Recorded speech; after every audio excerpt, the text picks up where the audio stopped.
Hi, this is Kurt Stockwell with Well Dressed Walrus. We are a local website design and development company here in Spokane. What we do is build beautiful, usable websites for local businesses. A website needs to be beautiful, it needs to be usable for your users, your customers, and yourself. Contact us anytime. We'd love to talk with you about your online marketing.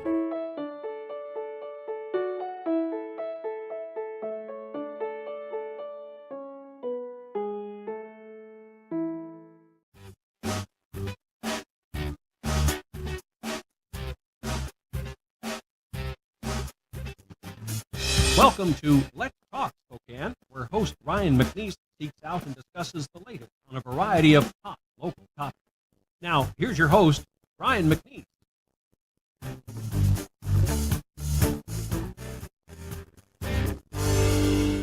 Welcome to Let's Talk Spokane. I'm Ryan McNeese, and I'm here in the studio with Matt Albrecht, trial attorney, Andrew Biviano, trial attorney as well. Thank you both for being here.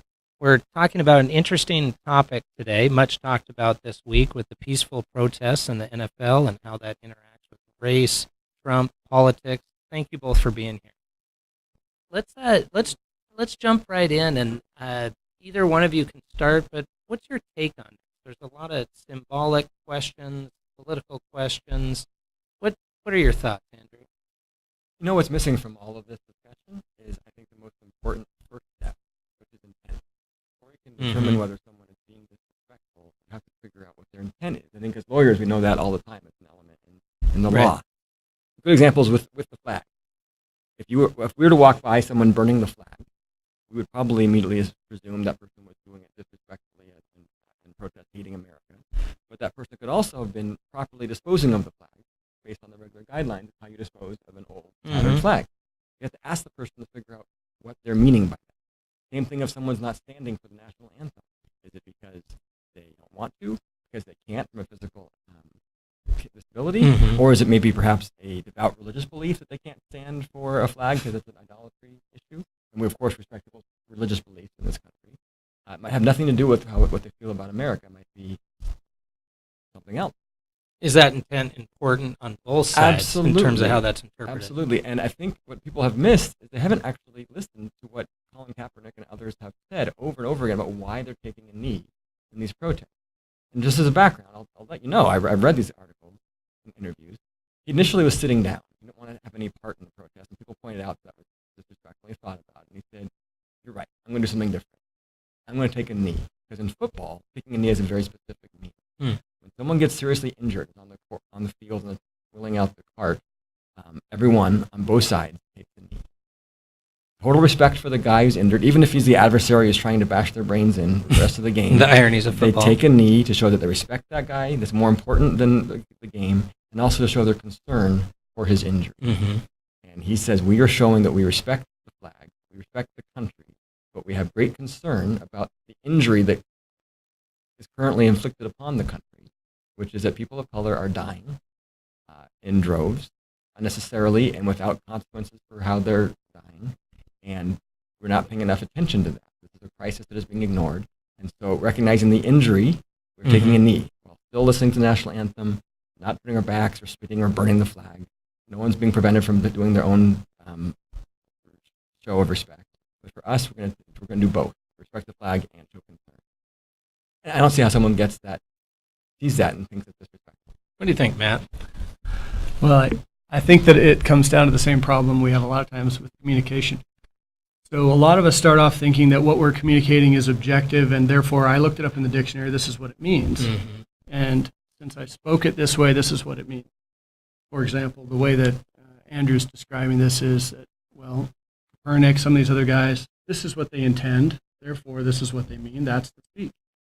The problem is that on the other side of things, what we hear is you are responsible for how your words land.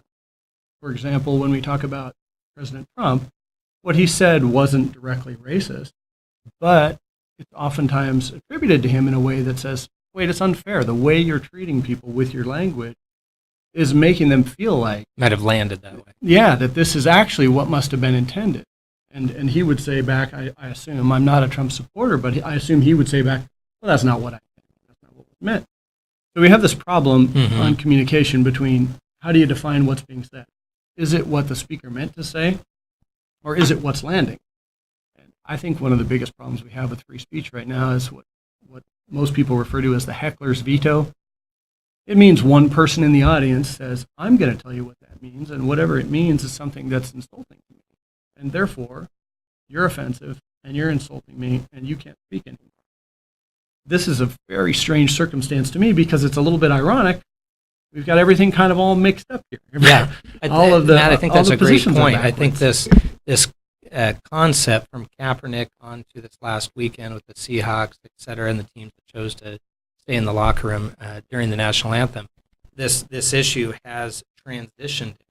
I think the intent at different times has been different, and is changed over the last year to a certain extent. So the way it has landed and been interpreted has changed a bit. Yeah, it's definitely now become much more about free speech than about the original intent, which was racism. Right. But bringing it back to Trump, it is fair to make sure that we understand the person's intent, Trump as well. But we do that with Trump all the time. I mean, when you tweet something out, there are droves of reporters clamoring to get further discussion and elaboration. And what did you mean by that? In Charlottesville, he had 4 different press conferences to explain what he meant by the first press conference and the tweets and such. We give him every chance to explain himself.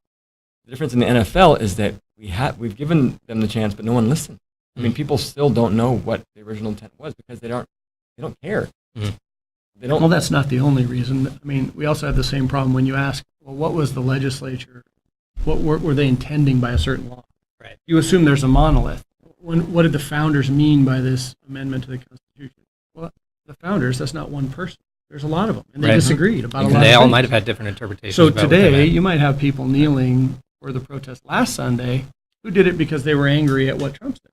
But that might not have had anything to do with what Copernic originally wanted. So when we say, well, are we listening or not to what was intended, that's where I think there's an interesting dual responsibility for communication. If you really want to be a fully responsible person engaged in a communication, I think Andrew and I both want to do that in terms of having this conversation today. That's why I wanted to join you guys. You have to do 2 things that both seem a little unfair at first. You have to give the benefit of the doubt to the other person and be willing to listen to what they're coming from and realize the way it's landing for you might not be what they meant. You got to give them a chance to clarify and make sure you're not being unfair about how you're hearing them speaking.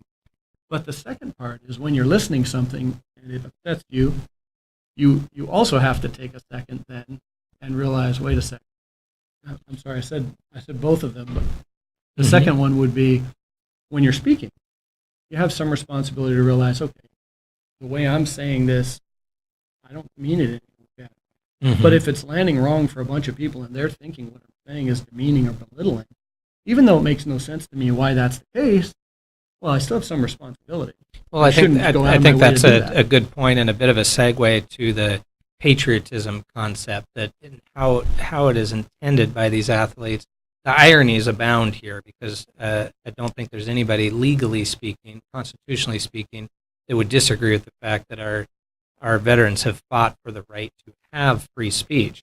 However, I think you're both making good points in terms of the intent is to obviously illuminate free speech and issues in our country that have not been taken care of. However, although our veterans have fought for the right for free speech, is this unpatriotic, this peaceful protest? Is that unpatriotic, even though they fought for that right? It is being interpreted that way to a certain degree. I would say the reason I would never join a protest like this is because when I think of the flag, I think of it representing the ideals of America. I don't see the flag as representing our current state of our governmental affairs. I see it representing the purity of the ideal of courage, bravery, freedom, respect, and equality. So I would never protest that because I wouldn't protest those ideals because I'm completely in sync with those ideals themselves. And I would be afraid that the veterans who were in the audience with me at that time, that they would be interpreting this as a sign of disrespect, whether it was meant that way or not. For me, I would, if I was faced with this situation, I would have to say, would I be willing to have them feel disrespected for me doing this? And I would say no. I wouldn't be willing to take that chance. But Even though you're trying to potentially make that point as one of those athletes, Right. but you're balancing I would how have it to might do- land. yeah. It's the dual responsibility I was talking about, where you have to be on both sides.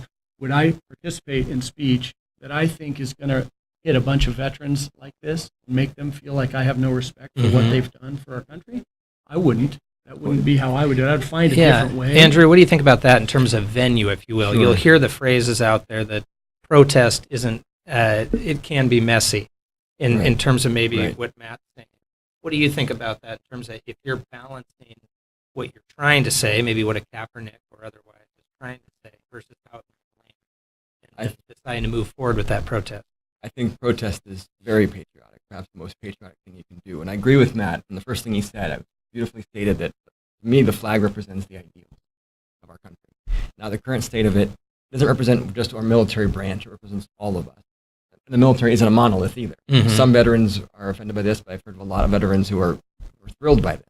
They felt like they're fighting for us really is paying off when they can see that the freedom that they fought for is able to be expressed in their home. When they go to fight for the flag, they're not just fighting for themselves, it's not just for the military, they're fighting for everyone back home. Mm-hmm. And so it's actually a huge honor to see that their sacrifice is paying off and that freedom still exists in this country. I think it can be very patriotic. Yeah, and I think that's well said, and why this is such a complex issue is it seems like it's right in the face of these veterans when they're choosing to do it Yeah. at the national anthem. But that's why And- this. Well, that's And what again, the problem is. I think the word protest, I'm sorry, is still the wrong word because they meant it to be not protesting America, the flag. They're honoring the ideals while taking a knee to reflect to everyone around them a reminder that we're not living up to those ideals. And I think a lot of people can understand that concept, but to Matt's point, it might not be landing that way. I would say, as you both have said, Yeah. the communication and or the intent or the symbolism is where it's got fairly fuzzy. Well, the problem, in my view, the problem is that the point of, I think, having the national anthem, to my point of view, as a pretty avid sports fan, though not a huge NFL fan, Mhm. to be honest, my favorite sports are more likely to be basketball or soccer, but still, they all play the national anthem. And when I go to a hockey game, they play the Canadian anthem as well. Hmm. And I've always thought, and I've always told my son and my kids when we're together, no, you stay standing for the Canadian anthem. Why? Well, Respect. we're not going to be saluting allegiance to Canada, but we're engaged in something here in a second, and we're going to be rooting for our team to beat their team. Yep. But right now, they're visitors. At the and outset, this we're is going to their respect. anthem, and I'm going to show them the respect they just showed me, and we're all going to have a moment of unity before Mhm. it really gets started here. I've always viewed it as that is the point. And so that's, I think, the problem with the protesting at that point is the protest, I guess, is against this, maybe, but from their point of view, maybe they see it as some kind of a fake, Mhm. hypocritical patriarchy or patriotism, that it's Mhm. not really the real deal. I can't speak for them, but I can see how they could see that Right. moment differently and how that could seem like this is the right time to come out and protest. I do still have a problem I can't quite get my head around, which I'm trying to understand. When would this protest be done? Because we've never Let's- lived up to the ideal. Let's take a quick break, come right back to that, because I think that is, in fact, an important question. Let's take a quick break, come right back. Thank you very much. I'm Mike Marzetta from Mind's Eye. One of my life's goals is to never grow up, never have to grow up. What could be worse? My wife, Christy, and I had kind of two fundamental values that kind of led to Mind's Eye's creation. We wanted to make the difference in lives of kids, and we wanted to have fun doing it. Mind's Eye Robotics is a high-quality, hands-on STEM education experience. We try to give the teacher a nice high-tech set of tools. We teach the teachers how to implement the curriculum in the lab, and 90% of it is them building, programming, formatting, designing, inventing. We want Mind's Eye to be cooler than Xbox. We want the kids to go there and come home from school every day and go, wow, I did the coolest thing today, and not necessarily know that they've learned all this stuff. Kids are very passionate about it. You can see that they're having fun, they're excited, they're energetic, they're in the zone. I hear a lot of it, how do I get my kids to do homework? Well, you make it fun, and they come in before class starts, and they stay late, and they're not thinking the extra credit. They're thinking, I'm having too much fun, and I can't put this dang project down. It's college level stuff that they're learning. Change and learning are synonymous. this. And if you don't change, you get left behind. You got new companies emerging using new technologies and have a high demand for high skilled labor. They're good paying jobs. It'd be great to just hire some local folk to fill those. I think that we've got that kind of potential here in Spokane. We're graduating some great kids. When STCU supports learning, they're supporting our future. So many other organizations out there are so bottom line profit focused. I think they lose focus on what's important. I see STCU helping the greater community outside of it to get better, to learn, to grow, and to progress. We're here to do good. We're here to help the greater good. We're very proud to be able to partner with STCU to that end. I think what is a better place to help the greater good than with helping kids? I'm Mike Marzetta, and STCU is here for good. Hi, this is Kurt Stockwell with Well Dressed Walrus. We are a local website design and development company here in Spokane. What we do is build beautiful, usable websites for local businesses. A website needs to be beautiful, it needs to be usable for your users, your customers, and yourself. Contact us anytime. We'd love to talk with you about your online marketing.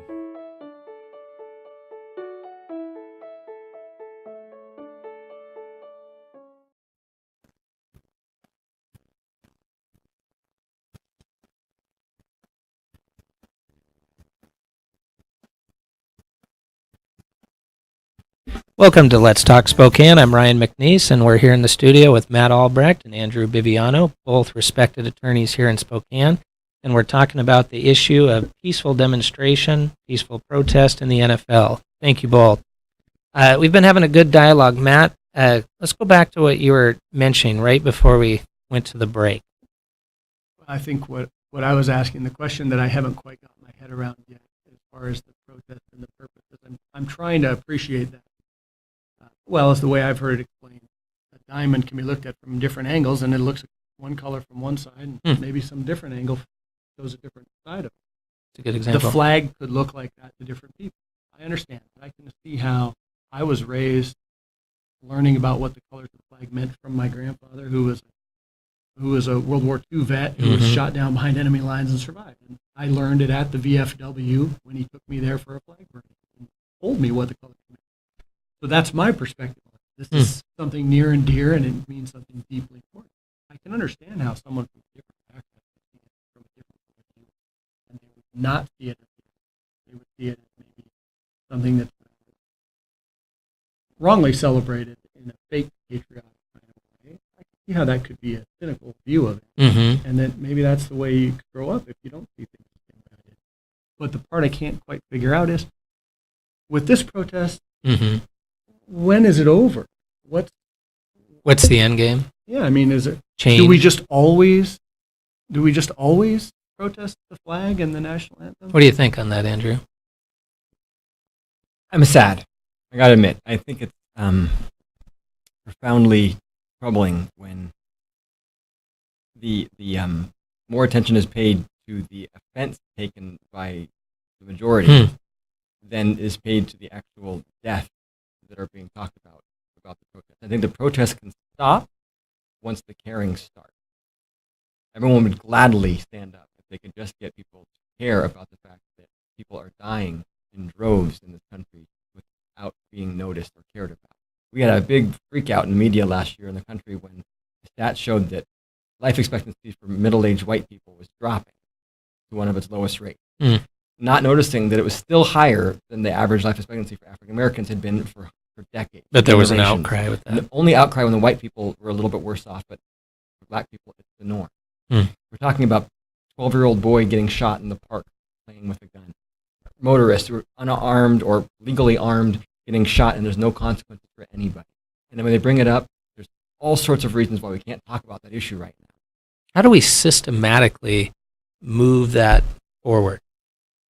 We need to start realizing and taking the hard look at ourselves in the mirror about what this country is founded on and what it's become. And the contrast could not be more stark. And that there's nothing more disrespectful to our troops than flying the flag of the enemy that killed them, the Nazi.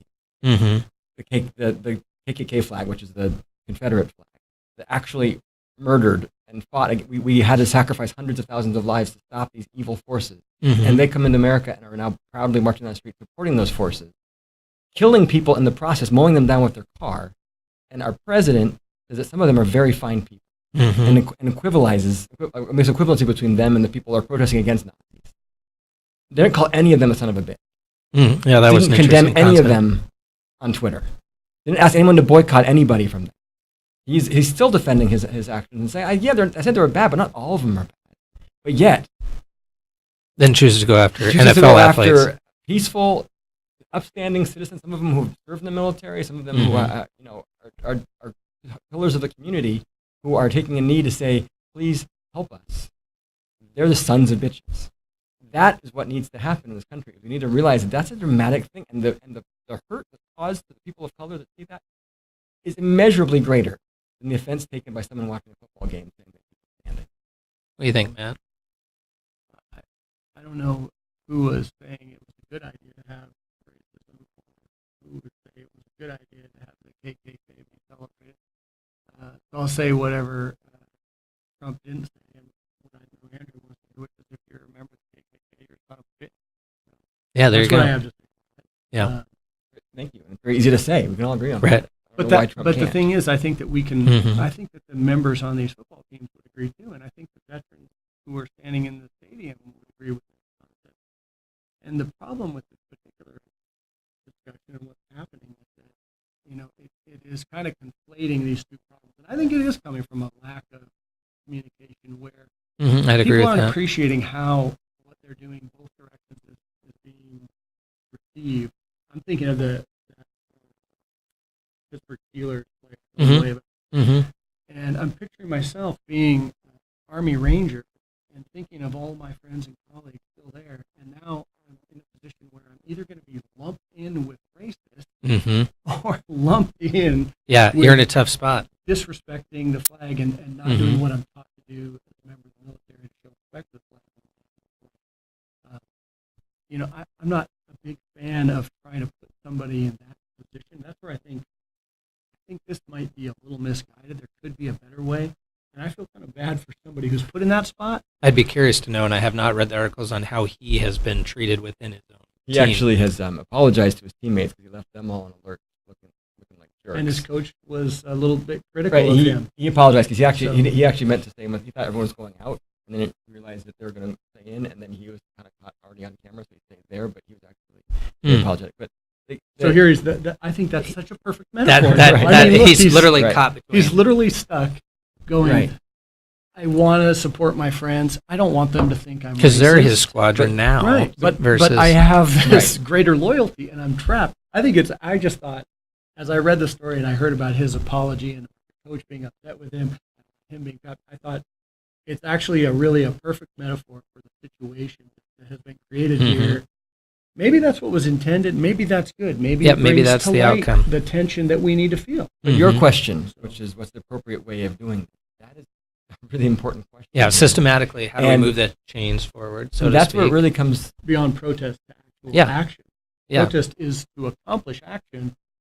Let's get They at the can't. action. They're trying to get the action. People are trying to get the action, but without public impetus, without public support, the actions don't happen. The bills have been written, they've been proposed. The task forces have been formed.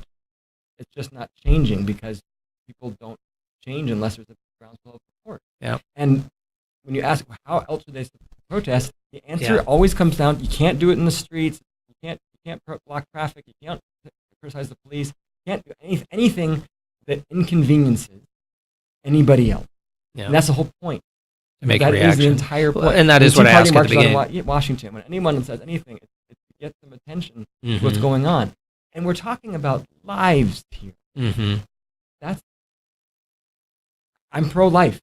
And this, I think that lives should come before the hurt feelings of the of people watching NFL games. There are people here that are dying, children, and not even, it doesn't matter how old. We're talking about a serious social issue, and it only gets talked about when white people are offended by it, not based on the actual underlying crisis that's taking place. Well, and we're only speculating, but what do you think the result will be from this? We're asking the question, is this the right venue? Your response essentially, is there a better venue in terms of getting a reaction? Clearly, we're talking about, the country's talking about it. So was that in fact the right venue? What do you think, as we're closing here in the last 2 minutes, what do you think the result of this will look like in our country? Action, inaction? Based on I our would be surprised if we saw any serious action result from this thing. The action that we've seen so far is that other teams have come together to show that they have some solidarity, Mhm.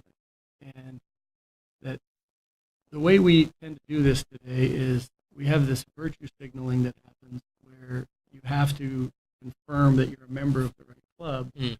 Otherwise, you're accused of all kinds of nasty, hateful things.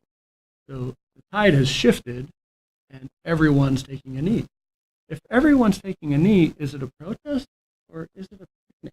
I'm not sure if any white players are taking knees yet. Actually, They are. Yeah. Oh, I I've think seen so. them locking arms. Jerry Jones Oh, I see took what a you're saying. knee. I've seen them locking and, arms. But I don't They've see many. taken. Well, a knee. Jerry Jones definitely Okay, took a good. knee Sorry. and locked arms in that Good. particular game with the There have Cardinals. been entire teams that have Right. taken a knee together, including white and black. So at this point, when you have the sole person standing up Mhm. being the protester at this point, That's interesting. you've Who's the reversed the majority? whole Who's the situation. minority in this case? I don't know what else the protest can accomplish. It's gotten a lot of attention, and that's fine. I'm glad that it gets attention for this issue because I'm a civil rights person. I'm all in Right. favor Right. of equal rights and making sure people are protected and have their rights. That's what needs to happen. What What it's can supposed to- happen, I'm not sure. What it's supposed to accomplish is saving lives. Right. What's supposed to happen is that we start making a serious effort to stop the oppression and white supremacy in this country. And I'm afraid that with our history, I'm not incredibly optimistic about Mhm. that. But if we can get the conversation back to that rather than about what Donald Trump wants to change the subject to, maybe we can make some progress. And it may be incremental and slow, but that's how we should be measuring this, not any other way. Well, one step at a time, and I absolutely appreciate you both coming on today. You're both highly respected attorneys here in Spokane, critical thinkers. I appreciate you fleshing out the nuances of this very important issue. Thank you for being here. Thank you very much. for having us.